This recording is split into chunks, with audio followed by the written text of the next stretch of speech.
প্রতিটা বাড়ি বাড়ি, প্রতিটা গ্রামে গ্রামে, প্রতিটা বাপ মার উচিত নিজেদের বাচ্চাদের নিয়ে বসে বসে আল্লাহ নবী শিশু বেলার কথা বাচ্চাদেরকে ঘরে ঘরে শোনানো দরকার। কেননা আল্লাহ নবী সাহাবী হযরতে আব্বাস রাদিয়াল্লাহু তাআলা আনতে রয়াত আছে, মুহাল্লায় বাড়িতে গ্রামে শহরে নগরে যে জায়গাতে আমার নবীর শিশু বেলার আলোচনা হবে ওই জায়গাতে আল্লাহর রহমতে ফেরেশতা হাজির হয়ে যায়। তাই প্রতিটা বাপকে বলে যায় বাচ্চাদের নিয়ে বাড়ি বাড়ি মিলাদ আলোচনা করুন, নবী পাকের ছোটবেলার আলোচনা করুন, আল্লাহ নবীর আগমনে আলোচনা করুন, আল্লাহ নবী কিভাবে এসেছেন আলোচনা করুন, প্রতিটা পাড়ায় পাড়ায় মসজিদে মুহাল্লায় করুন। এই যুবকেরা তরুণেরা, আল্লাহ নবীর আলোচনা যদি কোনো মসজিদে না হয় ওই মসজিদ আল্লাহর জন্য নয়, ওই মসজিদ লোক দেখাবার জন্য, দুনিয়াদারির জন্য ওই মসজিদ কোনো কাজে লাগবে না। কেননা এই জমিনের উপরে যে জায়গাতে রাসূলুল্লাহর আলোচনা হবে ওই জায়গাতে রহমতে ফেরেশতা আসবে। এই প্রতিটা বাপকে বলে দিয়ে যায়, প্রতিটা মসজিদ কমিটিকে বলে দিয়ে যায়, প্রতিটা বাড়ি বাড়ি মুহাল্লা ইমাম মক্তবে বলে দিয়ে যায় আল্লাহ নবী শিশু বেলার আলোচনা করুন। কি আলোচনা করবে? আম্মা আমিনা যা বলেছে, এ দুনিয়ার মানুষ দুনিয়ায় যখন কোনো বাচ্চা হয় তাদের মায়েদের অন্য মহিলার হেল্প লাগে। আমি আমিনা ঘরের মধ্যে একা রয়েছি, আমার কোনো সাথী ছিল না, কেউ মহিলা ছিল না। আমি চিন্তিত হতে লাগলাম, কিছুক্ষণ পরে দেখলাম আমার ঘরে সুন্দরী সুন্দরী দুটো নমরি চলে এসেছে। আমি জিজ্ঞাসা করতে লাগলাম, মেয়েরা তোমরা কারা? তারা বলতে লেগেছে, আমিনা আপনার সেবার জন্য আল্লাহ পাঠিয়েছে, আমরা খোলা আল্লাহর জান্নাতি হো। এই আলোচনাগুলোই বাচ্চাদেরকে শোনান। প্রত্যেকটা বাপের উচিত, প্রত্যেকটা মায়ের উচিত আপনার বাচ্চাকে নবীর গোলাম বানান। হযরত আবু হুরায়রা যখন রাসূলকে মেনেছিলেন, আবু হুরায়রা আম্মা তখন রাসূলকে মানেনে। একদিন জিজ্ঞেস করেছে, তুমি রোজ কোথায় যাওগা? হযরত আবু হুরায়রা, রাসূল বলেছেন মিথ্যা কথা বলা গুনার মা, মিথ্যা বলা যাবে না, তাই বলেছেন আমি মুহাম্মদ রাসূলের কাছে যাই। মা তখন বলল তুমি মুহাম্মাদের কাছে যাবে না, নাউজুবিল্লাহ, যাবে না। কিন্তু আবু হুরায়রা পরের দিন আবার চলে গেছে রাসূলের কাছে। পরের দিন যেই এসেছে মা বলছে, তোমাকে মানা করেছিলাম, তুমি কোথায় গিয়েছিলে আজকে? আমি রাসূলের কাছে গিয়েছিলাম। তোমাকে তো মানা করেছি, তুমি গেলে কেন? আমি তোমাকে আরো একবার ওয়ার্নিং দিচ্ছি, কাল থেকে মুহাম্মাদের কাছে যাবে না। আজও কিছু লোক আপনাদের ঘরে বলে যে মুহাম্মাদের গোলামদের কাছে যাবে না, বলে না বলে না? সমাজে এরকম আলোচনা হয় না হয় না? হ্যাঁ, দেখবেন মুনাফিকদের কাছে যেতে বলে, মুনাফিক বক্তা মুনাফিকের কাছে যেতে বলে, যারা রাসূলুল্লাহর হয়ে হকের কথা বলে তাদের কাছে দেখবেন বলে বলে ওখানে যাবি না, বলে না বলে না? এটা সরাসরি দেবেন, এ যুগ যুগ ধরে চলবে, যুগ যুগ ধরে। এটাই তো পরীক্ষা, এটাই তো পরীক্ষা। আবু হুরায়রার পরীক্ষা হয়েছে, আপনার হবে না? আবু হুরায়রা কে তার মা বলছে, 3 দিনের দিনে আবু হুরায়রার মা রেগে গিয়ে বলছে, শোনো, তুমি যদি মুহাম্মাদের কাছে যাও তাহলে তোমাকে মাকে ছাড়তে হবে। কত বড় পরীক্ষা, বুঝতে পারছেন? আজও কয়েকটা ছেলে এরকমও কথা শোনা যায় যে আপনার সাথে মিশলে আমার বাড়িতে বলেছে ঘরে থাকতে দেওয়া হবে না। আমি একটাই কথা বলেছি, বাবা তুই আমার কাছে আসতে হবে না, কিন্তু রাসূলকে ধরে রাখবি, নবীকে ধরে রাখবি, নবীর দ্বীনকে ধরে রাখবি। যদি তোর বাড়িওয়ালারা কোনোদিন বলে রাসূলের কথা মানা যাবে না, আমি তোকে সাক্ষী শিক্ষা দিচ্ছি, বাপ মা ছেড়ে দিবি, তোর রাসূল ছাড়বি না। জোরে বলুন সুবহানাল্লাহ। হ্যাঁ, এটা কিন্তু মনে রাখবেন, হুজুর আগে নাও হতে পারে কিন্তু বাপ মার আগে রাসূলুল্লাহ। কথা মাথায় ঢুকছে তো নাকি গো? হ্যাঁ, ওই জায়গায় কম্প্রোমাইজ চলবে না বাপ।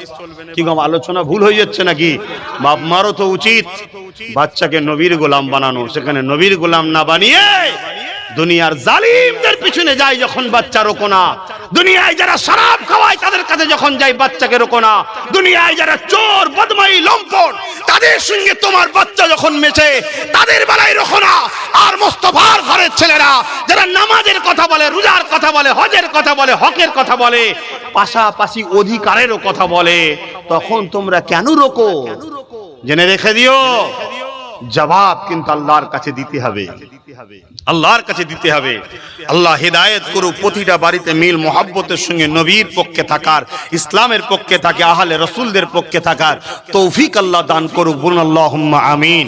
তো ভাইয়ের আমার যে কথা বলছিলাম, আবু হুরায়রার মা বললেন কি, তুমি মুহাম্মাদের কাছে যাও, তাহলে আর আমার কাছে আসতে হবে, আমাকে যদি চাও মুহাম্মাদকে ছাড়তে হবে। আবু হুরায়রার চোখ দিয়ে পানি। রাত কেটে গেল, সকাল হয়েছে, মা ঘরে এসে দেখে আবু হুরায়রা নাই, চলে গেছে রাসূলের কাছে। জোরে বলুন, আরো জোরে বলবেন না? হযরত আবু বকর সিদ্দিককে যখন মক্কা জালিমরা মেরেছিল, মক্কার শাসকেরা মেরেছিল, মক্কার হুকুমত তখন যারা ছিল মেরেছিল, যাদের হাতে ক্ষমতা ছিল, আবু বকর সিদ্দিককে যখন মেরেছিল, আল্লাহ নবী নূর নবী দয়া নবীর হাতে সবে একজনই হাত দিয়েছে। আবু বকর তিনার মায়ের কোলে রয়েছে। অনেক বড় কথা, মূল জায়গা বলি। আল্লাহ নবী সাহাবী অজ্ঞান হয়ে পড়ে রয়েছে। আল্লাহ নবী সাহাবীর উপরে জুলুম অত্যাচার হয়েছে। কেন জুলুম হয়েছে? মুহাম্মদ রাসূলের সাথ দিয়েছিল বলে, আমার নবী পাকের পাশে দাঁড়িয়েছিল বলে, নবীকে রাসূল বলে মেনে নিয়েছিল বলে, নবীকে হক সত্যবাদী বলে মেনেছিল বলে, এই জন্য আবু বকরকে এত মেরেছিল।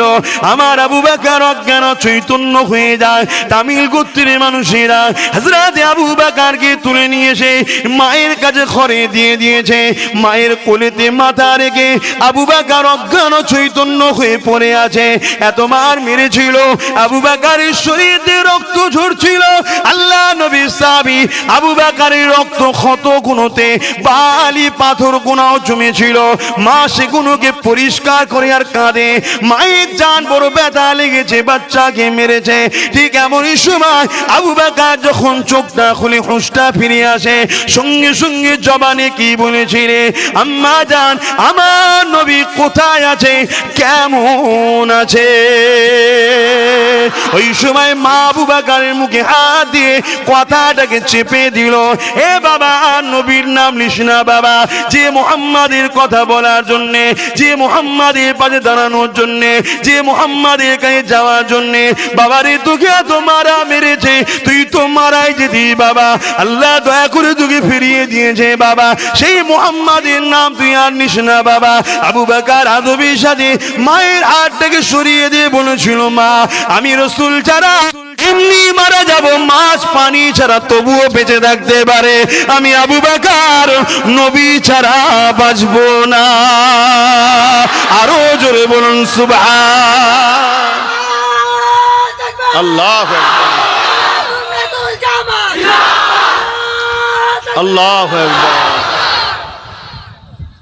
সেই আবু বকর সিদ্দিকীর সাথে আমার রক্তের সম্পর্ক, আর রসুলের সাথে আমার খানদানি সম্পর্ক। খুব ভালো করে বুঝবেন, আমরা রক্তে সিদ্দিকী আকবর, আহলে কোরাইশ, নবী বংশের আওলাদ। কথা বুঝে আসছে? অতএব বাপ যতই চেষ্টা করো, নিয়ে যেখানেই যাবে রসুল রসুলই করব, যতদিন থাকবো ইনশাল্লাহ রসুল রসুলই করব। কেন আমাদের খুন শহীদ হয়ে যাবার পর যে খুন বেরোবে, খুন থেকেও নবী নবী আওয়াজ হবে ইনশাআল্লাহ। এরকম প্রেম তৈরি করো রসুলের সাথে, এরকম প্রেম তৈরি করো। পৃথিবীতে বড় বড় জালিম স্বৈরাচারী শাসক তোমাদের রসুলের গোলামদের কিছু করতে পারে না। কিছুক্ষণের জন্য আল্লাহ একটু পরীক্ষা নিয়েছে ঠিকই, কিন্তু তারা মিটে গেছে, নবীর গোলামরা আজও জিন্দা আছে। জোরে বলুন সুবহানাল্লাহ। আপনি খেয়াল করে দেখুন, পৃথ্বীরাজ চৌহান ভারতবর্ষে আমার গরিবের নামাজকে মিটাতে চেয়েছিল। পৃথ্বীরাজ চৌহান মিটে গেছে, তার বংশের আওলাদ নসল কোনো খুঁজে পাওয়া যায়? এই জোরে বলেন। কিন্তু আমার গরিবের নওয়াজের বাচ্চা বাচ্চা ছোট বড় সবাই বলে আমি গরিবের নওয়াজের গোলাম। জোরে বলুন সুবহানাল্লাহ। কেন? গরিবে নওয়াজ রাসূলুল্লাহর সঙ্গে প্রেমের সম্পর্ক, আদবের সম্পর্ক করেছে, নিজেকে নবীর কাছে বিক্রি করেছে। দুনিয়া তোমায় দাম দিচ্ছে না, দুনিয়া তোমার মূল্য দিচ্ছে না, দুনিয়া তোমায় গুরুত্ব দেয় না, দুনিয়া সবাই তোমাকে ঠকায়, দুনিয়া সবাই তোমাকে লাঞ্ছিত করে, বঞ্চিত করে। শুনে রেখে দাও, একবার মোস্তফার গোলাম হয়ে দেখো, একবার গোলাম হয়ে দেখো, তোমাকে আল্লাহ এত দাম বাড়াবে তোমার মূল্য কেউ দিতে পারবে না। জোরে বলুন সুবহানাল্লাহ। আমার আলোচনায় অসুবিধা হচ্ছে নাকি? আহা, কি নিয়ামত আমার নবীকে করেছে। সেই রসুলকে ভালোবাসেন, সেই নবীকে পিয়ার করেন। সমাজে আমরা দেখেছি অনেক লোক এসে বক্তব্য দেয়, তাদের নেতার কথা শোনায়, ঠিক না বেঠিক গো? আপনি আমায় নিয়ে এসছেন, আমি তো আমার নেতার কথাই শোনাবো। হ্যাঁ, আমার নেতার কথাই শোনাবো। গলিতে গলিতে বাপ মা বাচ্চাদের ঘরে নিয়ে ঘরে আল্লাহ নবী শিশু বেলার আলোচনা করুন। বাচ্চাদেরকে বলুন বাবারা শুনে রেখে দাও, আল্লাহ নবী নূর নবী দয়া নবী আল্লাহ পাক তিনাকে আমাদের জন্য বড় নিয়ামত রহমত করে পাঠিয়েছে। আল্লাহ কোরআনের মধ্যে জানিয়েছে, কুল বিফাদলিল্লাহি ওয়া বিরহমাতি ফাবিযালিকা ফালইয়াফরাহু। এ দুনিয়ার মানুষ আমার হাবিবকে পেয়ে, আমার রহমত ও ফজল পেয়ে তোমরা খুশি আনন্দ প্রকাশ করো। শুধু বানালে হবে না, প্রকাশ করো, জাহির করো, বেশি বেশি করে আনন্দ করো, আমার রহমত পেয়ে আনন্দ করো। আল্লাহ পাক সূরা আম্বিয়ার মধ্যে জানায়, ওয়া মা আরসালনাকা ইল্লা রাহমাতাল লিল আলামিন। আল্লাহ পাক জানিয়ে দিলে আমি আমার হাবিবকে তামাম আলমের জন্য রাহমাতাল লিল আলামিন করেছি। আগের আয়াতে আল্লাহ বললেন রহমত পেয়ে খুশি বানাও, নবীকে পেয়ে খুশি বানাবো। তাই তো আমরা নবীর ছোটবেলা আলোচনা করাকে বলি ঈদে মাউলুদুন নবী। নবীর আগমনে আমরা খুশি খুশি। এই যুবকেরা তরুণেরা, আল্লাহ নবী আসাতে সবাই খুশি হয়েছিল, ইবলিস শয়তান খুশি হয়নি। কেন খুশি হয়নি জানে? কেননা ইবলিস জেনে গেছে এমন একজন সরকার আসছে, এমন একজন হুকুমত আসছে, এমন একজন শাসক আসছে, তাম পৃথিবী পরিমাণ গুনাহ করেও যদি তার কদমের কাছে দাঁড়িয়ে যদি বলে, ইয়া রাসূলুল্লাহ আমি গুনাহগার মুজরিম এসেছি, আপনি আমার জন্য একটু দরখাস্ত করে দিন। আল্লাহ কোরআনে জানাচ্ছে, হাবিব আপনার কাছে কেউ যদি অভিযোগ জানিয়ে আমার কাছে দরখাস্ত করে, আপনি তার জন্য যদি আমার কাছে একবার দরখাস্ত করে, আমি আল্লাহ তাকে বেগুনাহ বানিয়ে দেব। এ নওজওয়ানেরা, তাই ইবলিস খুশি নয়, ইবলিস আরো কারণে খুশি নয়। কেননা আমার নবী আসার আগ পর্যন্ত ইবলিস প্রথম আসমানে যেতে পারত, কাছাকাছি গিয়ে ফেরেশতারা কি আলোচনা করে ইবলিস সেগুলো শুনতো, এসে দুনিয়ায় তার মুরিদদের ঘরে বলতো। ইবলিসের মুরিদ বোঝেন না? কি গো ইবলিসের মুরিদ বোঝেন? হাত দেখে বলে দেয় তোর এই হবে, চোখ মুজে বলে দেয় তোর ওই হবে। শোনেন শোনেন, এই কথা বুঝছেন? ইবলিস এসে সব বলে দিত যে এই ঘটনা ঘটছে, তুই বল। আর বললি একটা বেশ কেমন চমৎকার জিনিস নয়, এই দেখো বলে দিল, খুব ভালো মানুষ, তাহলে খুব ভালো মানুষ, তাহলে না? ওলি চিনতে গেলে রসুলের সুন্নাত দেখতে হয়, নবীর সুন্নতে আছে কিনা। ফজরের নামাজ কাজা করে ঘুমোই নাক ডেকে সে হাত দেখেও যদি বলে যে শয়তান, সে পীর সাহেব নয়। কথা বুঝে আসছে না? না, হ্যাঁ, 5 ওয়াক্ত নামাজে পাবন্দি আছে, নবীকে ভালোবাসে, নবীর উপরে দরুদ পড়ে, সালাম পড়ে, নবীর সুন্নতে চলে, মানুষকে দেখলে নরম কথা বলে, মানুষকে সম্মান করে, পিয়ার করে, আল্লাহর সৃষ্টি, বিপদে পড়লে সে মুসলমান হোক আর হিন্দু হোক, তার মনে দুঃখ হয় তাকে সাহায্য করে। এসব হচ্ছে ওলি আল্লাহদের বৈশিষ্ট্য। জোরে বলুন সুবহানাল্লাহ। কেন? এগুলো সব নবীর আদর্শ ছিল। শুনছেন তো? এগুলো সব নবীর আদর্শ। তা নবীর কাজের মধ্যে যাকে পাওয়া যাবে সেই হবে আল্লাহওয়ালা। আকাশে উড়ে গেলে আল্লাহওয়ালা হয় না। কথা শুনছেন না? শোনেন না? হ্যাঁ, আল্লাহর ওলিকেও কিছু কারামত আল্লাহ দেয়, ওটা আল্লাহ দেয় কারামত। কিন্তু উড়ছে ফাসেক, নামাজ নেই, রোজা নেই, হজ নেই, যাকাত নেই, মেয়েদের নিয়ে গাটি পাই, বেশরিয়াতি কাজ করে, এমন শয়তান আছে না? নাই? কিছু মুসলমানদের মধ্যে এরকম বেরিয়েছে না? বেরোয়নি? এটা আমার কওমের জন্য, ধর্মের জন্য বড় দুঃখের কারণ। কথা বুঝে? এই সব একটা পলিসি, ইসলামকে মিটিয়ে দিবার একটা ষড়যন্ত্র। আপনারা কি এদের পাল্লাই পড়েন নাকি? খুব সাবধানে থাকবেন। যেখানে রাসূলের সুন্নাত আছে, আপনাদের জন্য সবথেকে সহজ পন্থা হলো মুর্শিদে আলা সাইয়্যিদানা আবু বকর সিদ্দিককে যেভাবে আপনাদের বাপ দাদু নানা নানি ধরে রেখেছে ওইভাবে ধরে রাখুন। সবথেকে সহজ রাস্তা, এদিক ওদিক করার দরকার নেই। আরো ভালো মানুষ আছে, আমি অস্বীকার করছি না, কিন্তু আপনারা আম মানুষ, সবথেকে সহজ রাস্তা এটা। কথা বুঝে আসছে?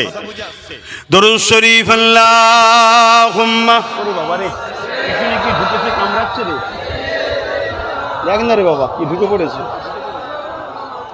উফ। থাক, ছেড়ে দাও। আল্লাহুম্মা সাল্লি আলা, তোরাও জ্বালাচ্ছি বাবা।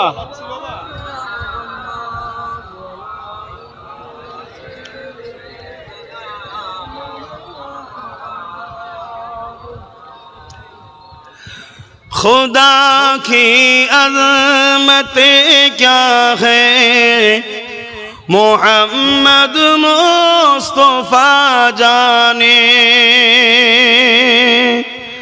मकाम मुस्तफा क्या है, मोहम्मद का खुदा जाने। आरो जोरे बोलून, আমার নবীর হাকিকাতে যে কি মাকাম, এটা আল্লাহ ছাড়া বেহতার কে জানে? নাই বলুন তো ভাই।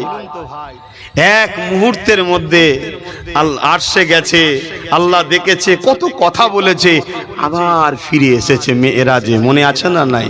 এটা মানেন তো নাকি? চমকে যাচ্ছেন?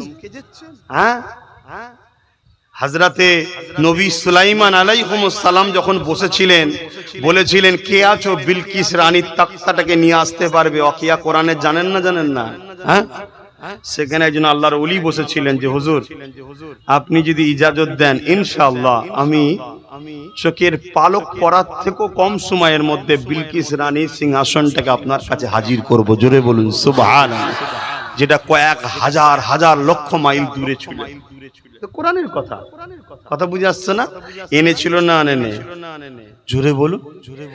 একটা তিনি কিন্তু নবী নয়, নবীর দরবারের একজন ওলি, আল্লাহ ওয়ালা, একজন আল্লাহ ওয়ালা ওলি। ওলিদের দরজা বেশি না নবীদের? তাহলে একটা ওলি যদি পারে, আর নবী সুলাইমান নবী হতো না, মুস্তাফা জানের রহমত যদি না হতো, শুনছেন না শোনেন না? তাহলে সেই নবীর জন্য এটা কোনো আশ্চর্যের বিষয়? তাহলে আমার নবীর যে কি মাকাম আল্লাহ দিয়েছে আল্লাহ ভালো জানে। কি গো পিছনের ভাইদের অসুবিধা হচ্ছে নাকি? শুনছেন তো নাকি? না আলোচনায় অসুবিধা হচ্ছে? বাপ নিয়ে এসছেন ধরে ধারে একটা নবীর দরবারের কুকুরকে বা গোলামকে, আমি তো নবী নবী করবো, যত ঘেউ ঘেউ করবো নবী নবী বেরোবে, আর কিছু বেরোবে না। আর নেই কিছু বাপ, অন্য কিছু শুনবেন তো নাকি? না এখন অসুবিধা হচ্ছে? বলুন দোয়া কর দি তাহলে। পিছনের ভাইরা কি বলছেন? শুনবেন তো নাকি? একটু হাত তুলে বলুন শুনবেন তো নাকি? নারে তাকবীর, নারে তাকবীর। হ্যাঁ, বলতে জানি নবী, শুনতে জানি নবী। নবী নবী নবী করতে ভালোও লাগে। আপনাদের ভালো লাগছে না? যে দিল ভালো লাগে নবীর কথা শুনে, নবীর মাকামের কথা, নবীর প্রেমের কথা, নবীর সম্মানের কথা শুনে যে দিল খুশি হয়, ও দিলে জানতে হবে ক্যান্সারের ব্যাধি নেই, ও দিলে ঈমান আছে। জোরে বলুন সুবহানাল্লাহ। আর যে দিলে নবীর কথা শুনে কষ্ট হয়, জানতে বলতে হয়ে গেছে, ঈমান ধরে গেছে, ওকে উচিত কলেমা রদ্দ কবুর পরে নতুন করে তওবা করে ফিরে আসা। তবে আল্লাহ সবাইকে সুযোগ দেয়, গুস্তাখের রাসূলদের ঘরে আল্লাহ সুযোগ দেয় না পরিবর্তন হবার। অতএব পরিবর্তন হন আমার ভাইরা, নিজের লাইফ স্টাইলটাই রাসূলের সুন্নাত অনুযায়ী কাটান। নবী নামাজ পড়তে ভালোবাসতেন, নামাজ পড়ুন। রোজা রাখুন, নবী দাড়ি রাখতেন, মাথায় টুপি দিতেন, জুব্বা পরতেন। নবী গরিবদের ভালোবাসতেন, মা বাপকে ভালোবাসা শিখিয়েছেন। এগুলো সব করুন। নবী খবরদার, নবী কখনো গরিবদের ঝেড়ে নেয় না, নবী কারোর সঙ্গে জুলুম করে না, নবী কারো হক মেরে লাইনে, নবী বেইনসাফি করেনি। আপনারা করবেন না, শুনছেন তো? এই আদর্শ তৈরি করুন। মাকামে মুস্তফা क्या है, मोहम्मद का खुदा जाने, खुदा की अज़मतें क्या है, मोहम्मद मुस्तफा जाने, मकामे मुस्तफा क्या है, मोहम्मद का खुदा जाने। सदा करना थी मेरे बस, मैंने तो सदा कर दी, सदा करना थी मेरे बस, मैंने तो सदा कर दी।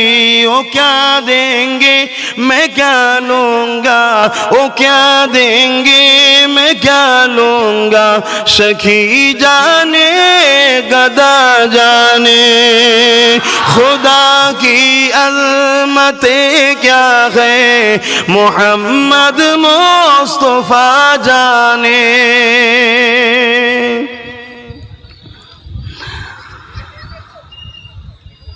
দেখেন আপনারা কয়েকজন মানুষ ইদিক উদিক করছেন কেন?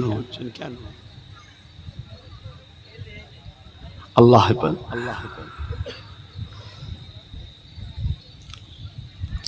मकामे मुस्तफा क्या है मोहम्मद का खुदा जाने।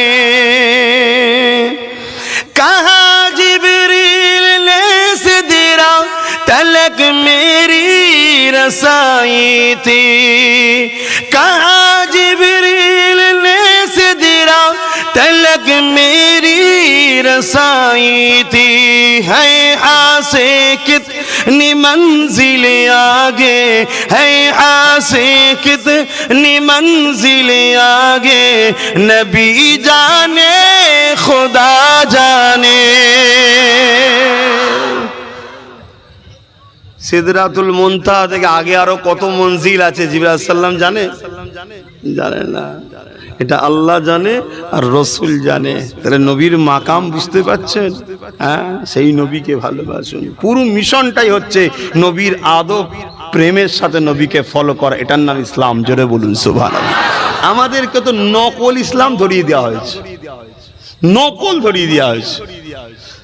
হযরতে উসমান গনি আমার নবী যখন 6 বছর পর, খুব মন দিয়ে শুনুন, 6 বছর পর নবী হজ করতে আসছেন। নবী পাক মক্কা থেকে হিজরত করে ইয়াসরিবে চলে গেছিল, জানেন তো? তৎকালীন শাসক জালিম যে ছিল সে রাসূলুল্লাহর উপরে জুলুম করেছিল। আমার নবী পাক সাল্লাল্লাহু আলাইহি ওয়াসাল্লাম মক্কা ছেড়ে ইয়াসরিব মদিনায় চলে গেছে। 6 বছর পর হজ করতে আসছে। আল্লাহর কাবা বাইতুল্লাহকে তওয়াফ করবে। আল্লাহর নবীকে রুকে দেওয়া হয়েছে যে নমাকে হজ করতে দেওয়া হবে না। শুনছেন? কত কষ্ট বলেন তো। আল্লাহ নবী উসমান গনিকে পাঠিয়েছে, যা উসমান সলে করার জন্য, মীমাংসা করার জন্য যে আমাদেরকে যাতে হজ করতে দেওয়া হয়। তো উসমান গনি গেছে, যাবার পরে বুঝাচ্ছে তাদের ঘরে, মক্কার মুশরিক জালিমদের ঘরে বুঝাচ্ছে। মক্কার শাসক আবু জেল উতবা আরো যারা আছে তৎকালীন সময় তাদেরকে বুঝাচ্ছে, কথা বুঝে আসছে। তারা তখন একটাই কথা বললো, উসমান আমরা হজ করতে দেবো না, মুহাম্মদ সাল্লাল্লাহু আলাইহি সাল্লামকে হজ করতে দেবো না। তারপরেই কি বলছে জানেন? উসমান তুমি যখন এসে গেছো, শুনেন মন দিয়ে শোনেন, তুমি যখন এসে গেছো তুমি হজটা করে নাও, তুমি কাবা তওয়াফ করে নাও, তুমি হাজারে আসওয়াদে বুসা দিয়ে নাও, তুমি হজের কাজগুলো করে নাও। ভেবে দেখুন উসমান গনি যিনি আল্লাহকে কত ভালোবাসে, সেই উসমান গনির সামনে কাবার মাতাবে দাঁড়িয়ে কথা হচ্ছে এবং জুলুম জালিমরা বাধাও দেবে না, বলছে করে নাও। এবং নবীও নিষেধ করেন যে উসমান আমাকে যদি ইজাজত না দেয় তুমি করবে না, এমনও নিষেধ নাই, কোরআনেও কোথায় নাই, হাদিসেও কোথায় নাই। কথা বুঝে আসছে? এরকম একটা টাইমে উসমান গনি কি উত্তর দিয়েছিল? আরে মক্কার জালিম শোন, আমি উসমান কাবার সঙ্গে আমার সম্পর্ক, নামাজের সঙ্গে আমার সম্পর্ক, সবকিছুর সঙ্গে আমার সম্পর্ক মুহাম্মদ রাসূলকে নিয়ে। জোরে বলুন সুবহানাল্লাহ। যেখানে রাসূল নেই সেখানে উসমান গনিও নেই। জোরে বলুন সুবহানাল্লাহ। আর জোরে বলুন সুবহানাল্লাহ। সাহাবাদের থেকে ঈমান ইসলাম শিখুন, সাহাবাদের মতো মহব্বত করা শিখুন। সাহাবাদের আকীদা হলো আহলে সুন্নাত ওয়াল জামাতের আকীদা, যে আকীদা আমার মুর্শিদ কেবলা বাংলার মানুষকে শিখিয়েছে, যে আকীদা দেওবন্দীদের পীর সাহেব হাজী ইমদাদুল্লাহ মুহাজির মক্কির আকীদা। কথা বুঝে আসছে? যে আকীদা আলা হযরত আহমদ রেজা খান নবী সম্বন্ধে শিখিয়েছে, এই আকীদা তৈরি করুন। আমাদের জন্য ইমাম মুর্শিদ কেবলা মুজাদ্দিদুজ্জামান দাদা হুজুর পীর কেবলা রাহমাতুল্লাহ আলাইহি, তিনি আমাদের ইমাম। আমাদের উচিত তিনাকে চোখ কান মুজে ফলো করা। তিনি যে আকীদা আমাদের ঘরে শিখিয়েছে ওটা হলো হযরতে আবু বকর সিদ্দিক, হযরতে ফারুক আজম, হযরত উসমান গনি, হযরতে মাওলা আলী এবং সাহাবা হুজুরদের আকীদা। কোরআনের ভাষায় যে দলটাকে হিজবুল্লাহ বলে, হাদিসের ভাষায় আহলে সুন্নাত ওয়াল জামাআতের আকীদা। জোরে বলুন সুবহানাল্লাহ। সেই আকীদা তৈরি করুন। বাড়ি বাড়ি আমার নবী পাকে শিশুবেলা আলোচনা করুন। এতে কি হবে? বরকত পয়দা হবে, এতে রহমত পয়দা হবে, বাড়িতে রহমত আসবে। রাসূলুল্লাহর উপরে ইশক মোহাব্বত বাচ্চাদের ছোটবেলাতে তৈরি হবে। কি আলোচনা করবে? আম্মা আমিনা যেগুলো বলেছে, হযরতে দুদুমা হালিমা যেগুলো বলেছে, যেগুলো তারিখে হাদিস থেকে এসেছে, অনেক আলোচনা শুনেছে। আমি আপনাদেরকে আরো কয়েকটা শুনিয়ে দিচ্ছি।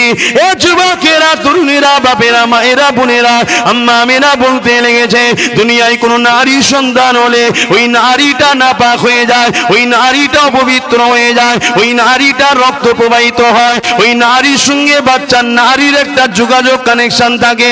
এটা বাচ্চাকে নারীর ওই পিরিয়ডের রক্তটা বাচ্চার পেটে দেয়। কিন্তু আমি আমিনা অবাক হয়ে গেলাম। আমার বাচ্চা যখন দুনিয়ায় আসলো, আমি আমিনা নাপাক হলাম না, আমার কোনো রক্ত বাহির হলো না, এবং আমার বাচ্চার সঙ্গে আমি আমিনার কোন নারীর কানেকশনও ছিল না। পবিত্র নবীকে, রহমতের নবীকে, পাক নবীকে, পবিত্র নবীকে আল্লাহ পাক ওই নাপাক রক্তটা দেয়নি। মেডিকেল সায়েন্স বলতে লেগেছে, কারো পেটে বাচ্চা রয়েছে, ওই মায়ের যদি পিরিয়ড হতে লাগে, তার মানে ওই বাচ্চা বেঁচে নাই, মরে গেছে। কিন্তু আম্মা আমিনা বলে, আমার প্রতি মাসে মাসে মাসে মাসে হয়ে যায়, কিন্তু আমার বাচ্চা রয়েছে, আমি অবাক হয়ে যায়। এ আম্মা আমিনা, এটা অন্য কেউ নয়, এটা আল্লাহর দোস্ত রয়েছে। দুনিয়ার বাপেরা, মায়েরা, আপনার বাচ্চাকে আলোচনা করে করে শোনান। কি আলোচনা করবে? সাইয়্যিদুল মুরসালিন চলে এসেছে। আম্মা আমিনা বলতে লেগেছে, আমার ঝুপড়ি ঘরটা আলোয় আলোকিত হয়ে গেছে, আমার বাচ্চার শরীরের নূরের রোশনিটা সাত দেশের প্রাসাদ পর্যন্ত আলোয় আলোকিত হয়ে গেছে। আমি আমিনা তা দেখতে পেতে লেগেছি। এবং খাসাইসুল কুবরা কিতাব খোলো, যিনি তাফসীরে জালালাইন লিখেছে, তিনি লিখতে লেগেছে, মাগরিব থেকে মাশরিক পর্যন্ত আমার নবী পাকের নূরের আলোয় আলোকিত হয়ে গেছে। আর কি আলোচনা করবে? আম্মা জান আমিনা বলতে লেগেছে, হঠাৎ করে দেখলাম আমার ঘরটা কুয়াশা হয়ে গেল, অন্ধকার হয়ে গেল, ধোঁয়া আসলো না কুয়াশা আসলো। যেমন আমরা ধোঁয়াতে কুয়াশাতে পাশের মানুষকে দেখতে পাই না, এইভাবে আমার ঘরটা কুয়াশাতে ভরে গেছে। আমি আমিনা বড় চিন্তিত হয়ে গেলাম, আমার বাচ্চা মোহাম্মদকে দেখতে পেলাম না। আমার এই চিন্তিত হওয়ার পরে গায়েবী আওয়াজ আসতে লেগেছে, এ আমিনা চিন্তা করো না, রহমতের নবী দোনোজানের সুলতান নবীকে তামাম কায়নাত ঘুরিয়ে দেখানো হচ্ছে। আরো জোরে বলুন সুবহানাল্লাহ, তাকবীর, নারে তাকবীর। সরকার কি আমত, সরকার কি আমত, হুজুর কি আমত, নূর কি আমত, হাবিব কি আমত, আকা কি আমত, দাতা কি আমত, দাতা কি আমত। আমার সাথে সবাই বলুন লব্বাইক ইয়া রাসূলুল্লাহ। হাত তুলে তুলে বলুন লব্বাইক ইয়া রাসূলুল্লাহ, লব্বাইক ইয়া রাসূলুল্লাহ, লব্বাইক ইয়া হাবিবুল্লাহ, লব্বাইক ইয়া রাসূলুল্লাহ। নারে তাকবীর, দুরূদ শরীফ, আল্লাহুম্মা সাল্লি আলা।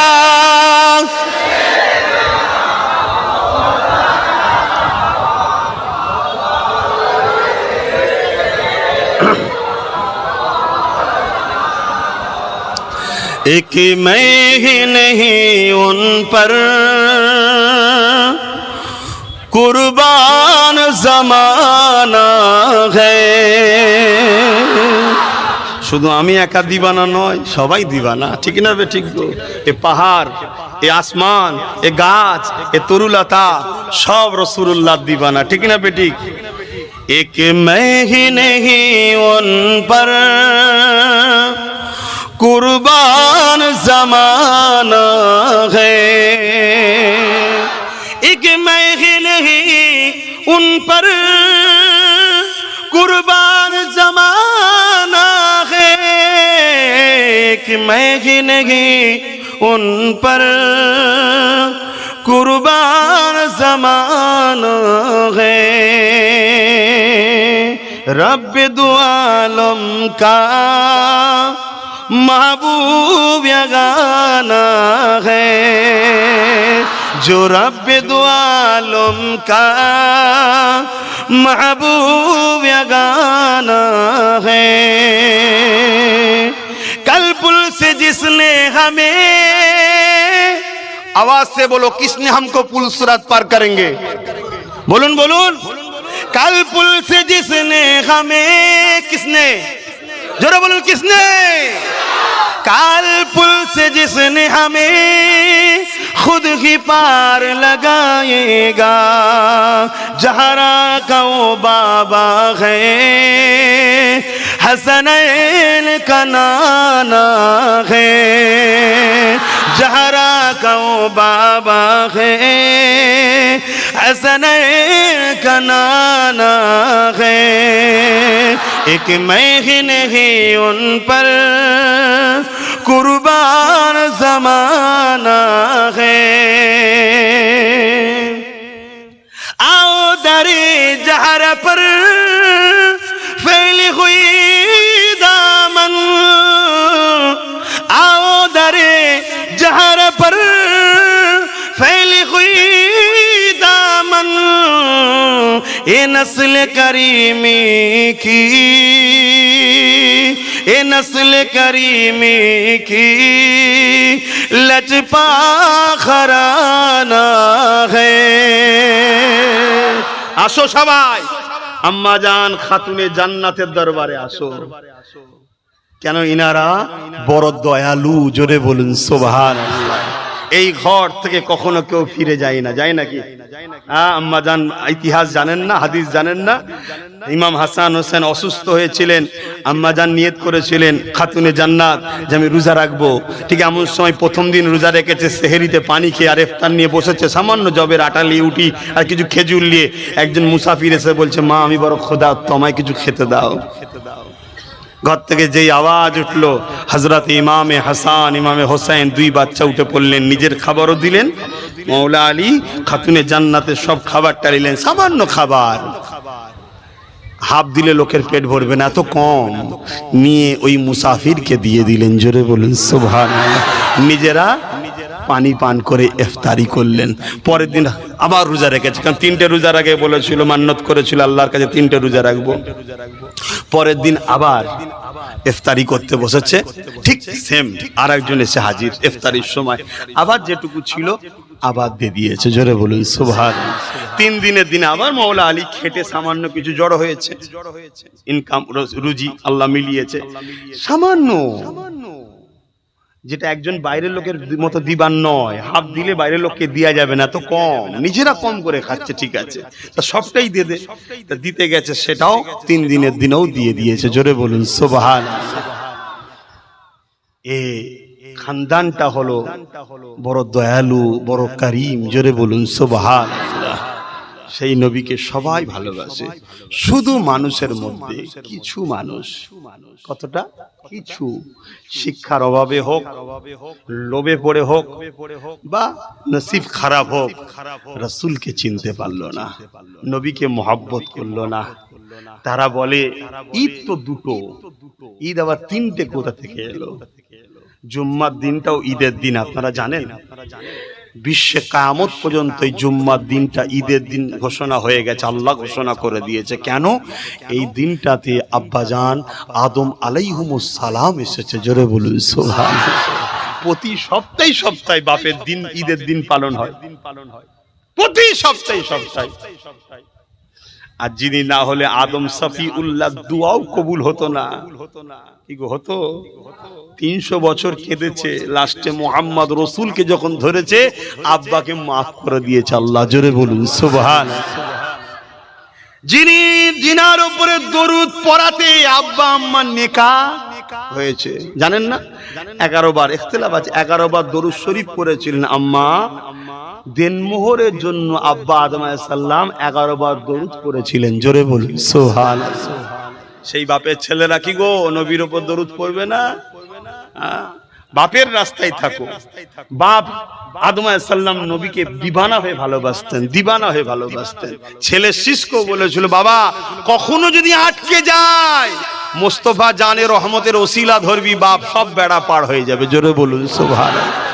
আমিও সেই আদমের সন্তান বলে যাচ্ছি, যখন কোনো দুঃখ কষ্ট নেমে যাবে, কোন দিক দিয়ে সমাধান খুঁজে পাচ্ছে না, তখন মদিনা ইয়াদ করে দরুদ শরীফ পড়বেন। জোরে বলুন সুবহানাল্লাহ। আল্লাহ ঠিক দেখবেন গাঁট খুলে রাস্তা বার করে দেবে ইনশাআল্লাহ। কথা বুঝে আসছে? কষ্ট হচ্ছে আপনাদের, বুঝতে পারছি। কষ্ট আপনাদের না হলে আমারও তো যাবার সময় এসছে। আহা, আমরা নবীর উম্মত, আমাদের একটু ভালো হন, একটু রসুলকে মহব্বত করে রসুলের সুন্নাত অনুযায়ী চলুন। মহব্বত তো করি, বলি, শুধু মুখে বললে হবে না। তার যে মিশন, তিনার যে রাস্তা, তিনি যেটা পছন্দ করে সেটা করুন। কিছু কিছু ছেলে চুলের ফ্যাশন করে, কেন রে বাবা এই চুল কেটেছিস, কেন এই চুল কেটেছিস? বলে আমি যাকে পছন্দ করি, সে খেলোয়াড় হোক বা গায়ক হোক বা আরো যারা আছে দুনিয়ার লোককে ঢপ দিয়ে পয়সা ইনকাম করে, বুঝতে পারছেন না, নাম বলছি না, তাকে ফলো করি, তাই তার মতো করি। আরে যে রাসূলুল্লাহকে ফলো করবে সে তো রাসূলের সুন্নতি লেবাস পরবে, নবীর স্টাইলে সে জীবন যাপন করবে। কথা বুঝে আসছে? কমসে কম মেন জায়গাগুলো, সংসারটা রাসূল যেভাবে করেছে ওইভাবে করুন, ব্যবসা বাণিজ্যটা রাসূল যেভাবে করেছে সেভাবে করুন, যারা রাজনীতি করছেন রাসূল যেভাবে করেছেন সেভাবে করুন। মানুষকে লুটবেন না, কাউকে ধোঁকা দেবেন না, কারোর উপর অত্যাচার করবেন না। রাসূল মানুষের সেবা করেছে, মানুষকে অধিকার দিয়েছে, সেগুলোকে দেবেন। খবরদার, আল্লাহ যদি সাহায্য করে রাস্তা থেকে পথ ভুলে যাবেন না, লুটতে শুরু করে দেবেন না, তাহলে খোদার গজব আসবে। আর যদি নায়ের পক্ষে থাকে আল্লাহর আরশের ছায়া পেয়ে যাবেন। জোরে বলুন সুবহানাল্লাহ। নিজেকে নবীকে মডেল করুন সর্বদিক দিয়ে, অন্য কেউ লিডার নয়। জিন্দেগিতে একটাই মাকসাদ করুন, আমি যা কিছু করব আমিনাল লালকে ফলো করে করব। কেন? উনি আমাদের একমাত্র লিডার। আমার কথা একমত তো নাকি? এগুলোকে মন মাথায় রাখবেন। একভাবে রসুলকে ভালোবাসেন, নবীকে পিয়ার করেন। যারা ভালোবেসেছে তাদের দিকে শিক্ষা নেয়।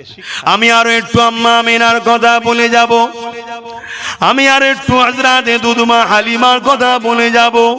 এ যুবকেরা, তরুণীরা, বাপেরা, হযরতে দুদমা হালিমা বলে, আমার ওই সময়তে দেখা যায় আমি বড় গরিব ছিলাম, আমার বাড়ির কুয়াতে পানি ছিল না। আমি যখন বাচ্চা মুহাম্মদকে নিয়ে আমার ঘরে পৌঁছালাম, আমিও দেখতে পেলাম আমার কুয়াতে পানি কানা পরিমাণ ভরপুর রয়েছে।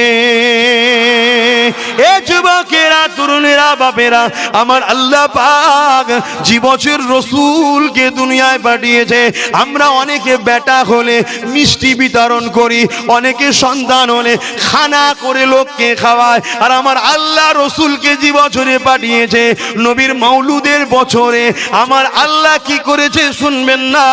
আমার আল্লাহ ওই বছরে পুরো আরবে প্রতিটা মেয়ের গর্ভে যাদের সন্তান ছিল, প্রতিটা বাড়িতে পুত্র সন্তান দিয়ে দিয়েছে। আরো জোরে বলুন সুবহান। একটা আল্লাহ, একটা কারো মহিলা সন্তান এই মাস বছরে হয় না, সব পুত্র সন্তান বেটেছে আল্লাহ প্রত্যেক বাড়ি বাড়ি। কথা বুঝছেন? তাহলে চিন্তা করুন আমার রসুলকে আল্লাহ কত ভালোবাসে, যে আমার হাবিব যাচ্ছে, আমার হাবিব যাচ্ছে, প্রত্যেক বাড়ির খাতুনের ঘরে একটা করে পুত্র সন্তান দেবো। কথা বুঝে আসছে? তখনকার মানুষ পুত্র সন্তানকে পেয়ে অনেক খুশি হতো, এই খুশি হওয়ার জন্য আল্লাহ দিয়েছিলেন। বলুন সুবহানাল্লাহ। আমরা সেই নবীর উম্মত, আমরা আমার রসুলের মাউলুদ বানাবো, ছোটবেলার কথা আলোচনা করব। এ নজওয়ানেরা, এ নবী পাকের প্রেমিকেরা, আল্লাহ নবী, নবী দা নবী, রহমতে নবী আমাদেরকে ইনসাফ করা শিখাচ্ছে। কেমন করে শিখাচ্ছে দেখেন। হযরতে দুদমা হালিমা বলে, আমার এক একটা আশ্চর্য জিনিস দেখে আমি হালিমা বুঝতে পেরে গেছি এই বাচ্চারই জন্য আমার এই ঘটনা কোনো ঘটছে।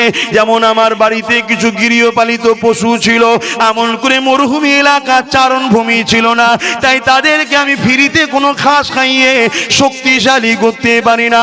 আর আমি হালিমা বড় গরিব ছিলাম, আমি এক্সট্রা কিছু খরিদ করে তাদেরকে খাওয়াবো, পশুগুলোকে খাওয়াবো, আমি গরিব হওয়ার জন্য খাওয়াতে পারি না। কিন্তু আমি হালিমা যখন মক্কায় গেলাম, আমার গুলো, আমার ঘরের গৃহপালিত পশুগুলো তারা দুর্বল ছিল, পাটে দুধও ছিল না। কিন্তু আমি যখন আমিনার বেটা মুহাম্মদকে নিয়ে যখন আমার ঘরে পৌঁছালা, আমি হালিমা দেখতে পেলাম আমার গৃহপালিত পশুগুলো সব পাটগুলো মোটা তাজা হয়ে দুধে পরিপূর্ণ হয়ে আছে। আমি হালিমা বুঝতে পেরেছি এখন এই বাচ্চার কারিশমা এই বাচ্চার জন্য হতে লেগেছে। আমি হালিমা বাচ্চাটাকে বড় মহব্বত করতে লেগেছি, আমি বাচ্চাটাকে বড় ভালোবাসতে লেগেছি, বাচ্চাটাকে বড় আদর পাহারা দিয়ে রাখতে লেগেছি। আমি হালিমা আমার ডান দিকের স্তনটা মুহাম্মদকে পান করা দাও, আর বাঁ দিকের স্তনটা আমার নিজের বাচ্চাকে পান করা দাও। অর্থাৎ আমার রাসূলুল্লাহ দুধ ভাই পান করতো, বাঁ দিকের স্তনটা। একদিন আমি হালিমা বেখিয়ালে অসতর্কে মুহাম্মদকে বাঁ দিকের স্তনটা যখন পান করাতে লাগলাম, আমি অবাক হয়ে গেলাম। আমার বাচ্চা মুহাম্মদ পান করতে চাই না, মুখটাকে ঘুরিয়ে নিতে লেগেছে। আমি কোলটাকে ঘুরিয়ে নিয়ে ডান দিকের স্তন যখনই দিলাম, আমার বাচ্চা মুহাম্মদ পান করতে লাগলাম। আমার মধ্যে কৌতূহল জাগলো, কি ব্যাপার? আমি বাঁ দিকেরটা দিলাম, বাচ্চা পান করছিল না, ডান দিকেরটা দিবা শেষে পান করতে লেগেছে। এই কৌতূহলের রাজ প্রকাশ করার জন্য আমি হালিমা ইচ্ছা করে আমার বাঁ দিকেরটা দিলাম, বাচ্চা কিন্তু মুখ ঘুরিয়ে নিল, মুহাম্মদ পান করতে চাইনি। আবার ডান দিকেরটা দিলাম, আবার পান করতে লেগেছে, আবার বাঁ দিকেরটা দিলাম, পান করতে চাই না। এইভাবে বারবার যখন করলো, আমি অবাক হয়ে গেলাম। এইটুখানি বাচ্চা তার ভাইয়ের হক মারতে চাই না। আরো জোরে বলুন সুবহান। আলিমা তখন জানতো না ইনি মোহাম্মদ রসুল। আমাদেরকে রসুল মেসেজ দিচ্ছে, তোমরা যদি আমার গোলাম হও, আমার গোলামরা কখনো হক মারবে না, আমার গোলামরা কখনো এতিমকে কাঁদাবে না, আমার গোলামরা কখনো দুনিয়ায় শয়তানের তাবেদারি করবে না, আমার গোলামরা কখনো মা বাপকে কষ্ট দেবে না, আমার প্রেমিকরা কখনো এতিমদের মালকে ভক্ষণ করবে না, আমার প্রেমিকরা কখনো ইচ্ছা করে নামাজ কাজা করবে না। আমার প্রেমিক যারা হবে তারা ইনসাফ পরায়ণ হবে, তারা ন্যায় পরায়ণ হবে, তারা মা বাপকে ভালোবাসবে, তারা এতিমদের অধিকার দেবে, তারা বড়দেরকে সম্মান করবে, ছোটদেরকে স্নেহ করবে। দুনিয়ার সমাজে অত্যাচার অন্যায় দেখলে তাদের বিরুদ্ধে গর্জে উঠবে। জীবনের শেষ নিঃশ্বাস পর্যন্ত আমার প্রেমিকরা অন্যায়ের বিরুদ্ধে লড়াই করে পৃথিবীতে শান্তি প্রতিষ্ঠিত করবে। জোরে বলুন সুবহানাল্লাহ, আরো জোরে বলুন সুবহানাল্লাহ। এটা আমার প্রেমিকদের কাজ। তাহলে বলুন, রাসূলের প্রেমিক হয়েছেন না হবার চেষ্টা করছেন? চেষ্টা করুন, চেষ্টা করুন। আর যেদিন হয়ে যাবেন সেদিন কামিয়াবি হবেন। আলে রসুল তো অনেক বড় ব্যাপার। নবীর গোলাম যদি হতে পারো, নবীর গোলাম যখন মরাকে যে বলো, মরাও তখন উঠে বসে পড়ে। জোরে বলুন সুবহানাল্লাহ। গল্প বললাম, গল্প বললাম। গৌসুল আজম বড় পীর সাহেব হুজুরের ইতিহাস জানো না? গৌসুল আজম বড় পীর সাহেব হুজুরের জীবনী পড়ুনি?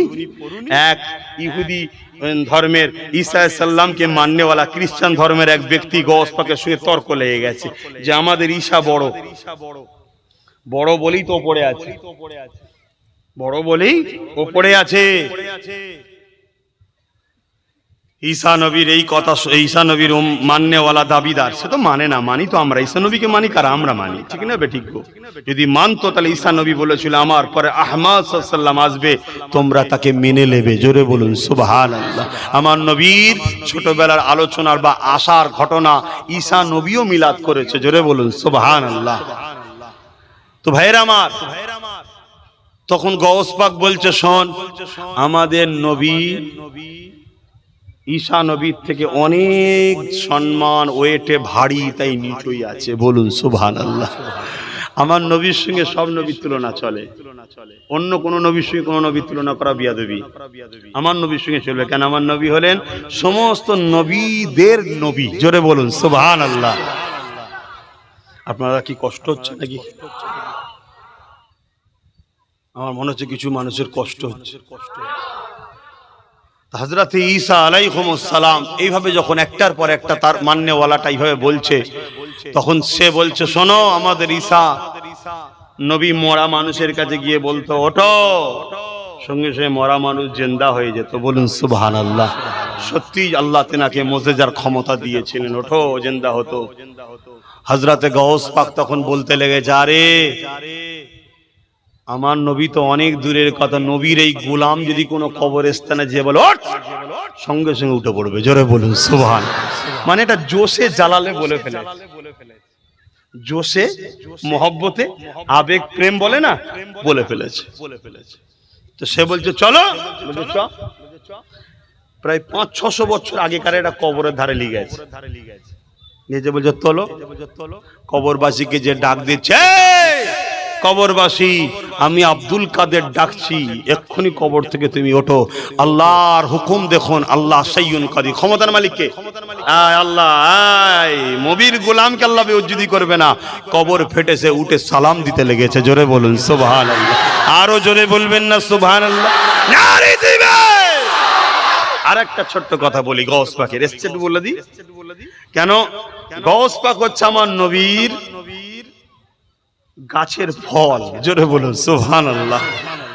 তো ফল যদি এত দামি হয়, গাছটা তাহলে কত দামি। কি হযরতে গাউসুল আজম পিরানে পীর দস্তগীর মাহবুবে সুবহানী কুতুবে রব্বানী হযরতে আব্দুল কাদের জিলানী আল বাগদাদি, তিনি আল হাসানি আল হোসাইনি, দুদিকে তিনি সম্মান আবাদ। তিনি একদিকে হযরত হাসানের সঙ্গে সম্পর্ক, আর একদিকে হযরত হোসাইন হযরত মাওলা আলী হুজুরের রক্তের সন্তান তিনি। জোরে বলুন সুবহানাল্লাহ। আমরা যেমন হযরত আবু বকর সিদ্দিকীর রক্ত, উনি হযরত আলী হুজুরের রক্তের ছেলে। জোরে বলুন সুবহানাল্লাহ। তো ভাইয়েরা আমার, তো উনি ওনার কাছে একজন মা তার বাচ্চাকে শিক্ষার জন্য দিয়ে গেছে। আমার পীর সাহেবদের কাছে অনেকে দেয়, ওলিদের কাছে অনেকে দেয় ইলমে মারিফাতের, এবং উনি শুধু ইলমে মারিফাত না, উনি সেই কালে সর্ববড় ফকি ছিলেন, সবচেয়ে বড় মুহাদ্দিস ছিলেন, সবচেয়ে বড় মুফাসসির ছিলেন, সব দিক দিয়ে পৃথিবীর সবথেকে ওয়ান ছিলেন। জোরে বলুন সুবহানাল্লাহ। উনি শুধু যে পীর সাহেব ছিলেন, ফকির সাহেব ছিলেন তা নয়, ওই সময়ের তামাম পৃথিবীর সবথেকে বড় আলেম ছিলেন তিনি। জোরে বলুন সুবহানাল্লাহ। তো ওনার কাছে দিয়ে গেছে। তো অনেকদিন পরে মা দেখতে এসছে ছেলে কেমন আছে, এসে দেখছে ছেলে সেদ্ধ করা ডুমুর খাচ্ছে, সেদ্ধ করা খাবার খাচ্ছে, খাবার খাবার মতো নয়। ছেলে দুর্বল হয়ে গেছে, রুগা হয়ে গেছে। শুনছেন দেখে তো এমনি মায়ের মাথা খারাপ হয়ে গেছে। মায়ের অন্তত ছেলেকে ভালোবাসে। তো গাউস পাকের সঙ্গে দেখা করে বলবে হুজুর কি ব্যাপার। তো গাউসুল আজমের কাছে গেছে, পর্দা অবস্থায় আদবের সাথে গেছে। যাবার পরে দেখছে গাউস পাক কি করছেন, মুরগি খাচ্ছে। তাহলে মিজাজটা আরো চড়বে না চড়বে না? মায়ের তো মিজাজ আরো গরম। হুজুর আই কি ইনসাফ, আপনি খাচ্ছেন মুরগি আর আমার বাচ্চা খাচ্ছে সেদ্ধ, ছেলেটা রুগা পাতলা হয়ে গেল। গাউস পাক কোনো কথা বলেন, খেয়ে যাচ্ছে। খাওয়া হয়ে গেল, হাড়টা ঝুললো দূরে, সব হাড়গুলোকে জড়ো করলেন, করে বলছে আল্লাহর হুকুমে যেমন ছিলিস তেমন হয়ে যা। আল্লাহর অশেষ ক্ষমতা আবার মুরগি হয়ে গেল। জোরে বলুন সুবহানাল্লাহ। ক্ষমতা কার? এই জায়গাটা ঠিক রাখবেন, এই জায়গাটা ঠিক রাখলেই সব ঠিক। ক্ষমতা আল্লাহর, কিন্তু আমি বললে হয়নি, গাউস পাক বললে হয়েছে। কেন? গাউস পাক আল্লাহর হয়েছে, আমি হতে পারিনি। তাই কথা বুঝে আসছে? ঝগড়া শেষ। তো ভাইরা আমার, তখন গাউস পাক বললেন শোনো মা, যেদিন তোমার বাচ্চা এরকম হবে সেদিন মুরগি খাবে, তার আগে পর্যন্ত না। তখন মা বুঝতে পেরে গেছে ঠিক জায়গাতেই বাচ্চা আছে। জোরে বলুন সুবহানাল্লাহ। তো ভাই আর নয় পুরো ভর্তি হয়ে যাচ্ছে, কথা বুঝে আসছে। তারপরে এক একটা আবার এমন কোয়ালিটির আছে আল্লাহরই সৃষ্টি, কোনটা ঝেড়ে দিয়েছি মনে হচ্ছে আর ছোঁয়ার মতো উপায় নেই। কথা বুঝতে পারছেন না? আসুন একটু সালাম দেবো দয়ার নবীকে। এ নবী সালাম।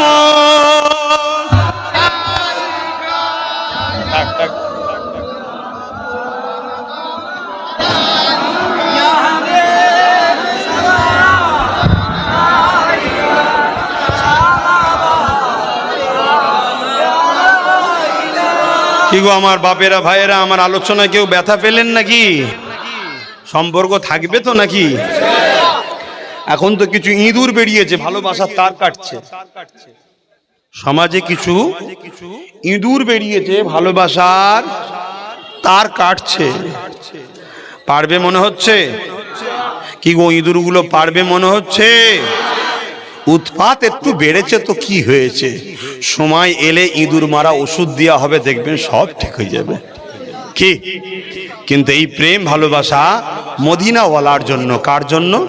মদিনাওয়ালার জন্য। দুনিয়ার কোনো স্বার্থ যেন না থাকে, আমরা প্রেম করি মদিনাওয়ালার জন্য, এটা মাথায় রাখবেন। তাহলে আল বাদর আলাইনা মিন শানিয়াতিল ওয়াদাই ওয়াজাবা শুকরু আলাইনা মাদা লিল্লাহ আহিদাই ইয়া নবী সালাম ইয়া রাসূল ইয়া হাবিব